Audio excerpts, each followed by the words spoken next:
another very useful picture of the end of it.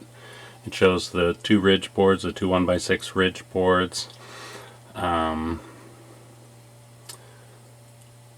not sure what 1x2 strips on each side of spacer blocks is. That's what I was talking about, that you had to fur out to match the ribs, because if you run your blocks here, then you're going to need a piece on top of them.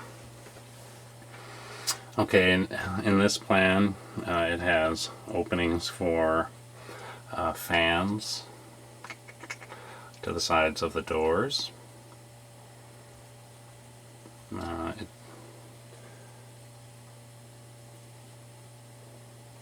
Not sure what that's showing.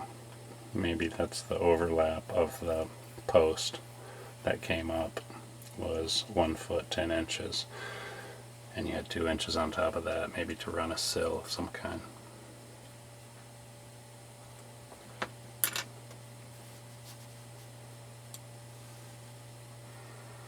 And then didn't even have a door on the other side. Not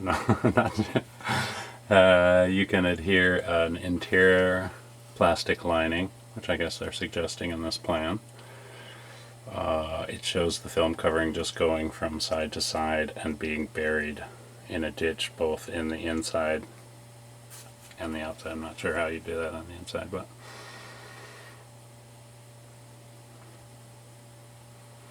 that would be pretty effective, wouldn't it? If you had that all the way to the ground like that, though.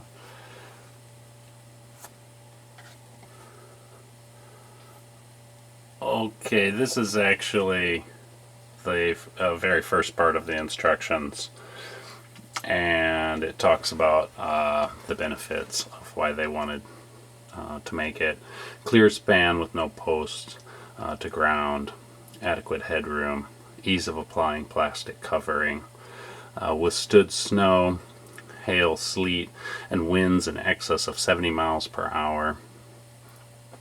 21 foot wide greenhouse built in multiples of 4 foot.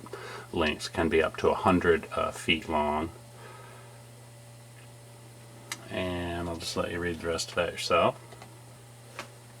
Okay, and I think this contains the rest of the instructions for making the jig to create the rafters. I don't know what I'll do if y'all can't read that. I guess come back and read to you. No, it's not that important. But this is interesting, the building material list.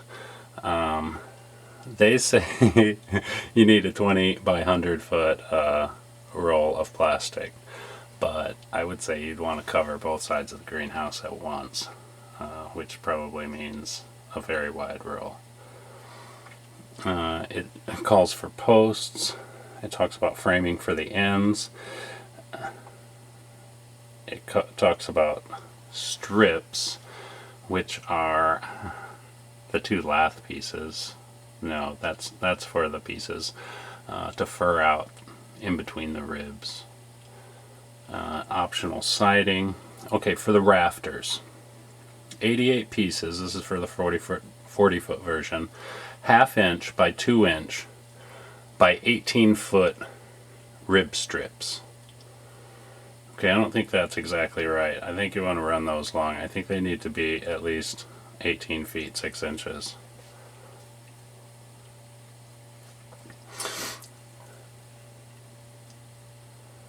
Okay, it talks about 198 pieces of 2x4x6 short spacer blocks, 22 pieces of 2x4x2 foot for the heel block, 22 pieces 2x4 by 2 feet and 1/4 inch for the top spacer block, so considerably longer than at the bottom. So you'll have to have extra long blocks at the top there. Water resistant glue. They used 6-penny screw tight nails, which you'll have to use screws, and machine bolts to bolt their frames, their ribs onto the posts, which you probably won't use, but you might have to go up through your base plate into the bottoms of them. And then it talks about double doors and then other hardware. So it's interesting to see, you know, before what we have to use, what the carpenters would use to put it together. Okay, constructing the Gothic arch rafters.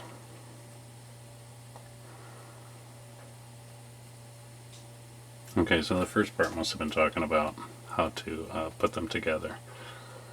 I'll have to show you some of that. But basically you know how to make the jig for the rafters once you have that layout and all that wisdom I told you about. It's like, you can do it. That's all you need for this project. This is it. I can do it. Just say that as often as you need to.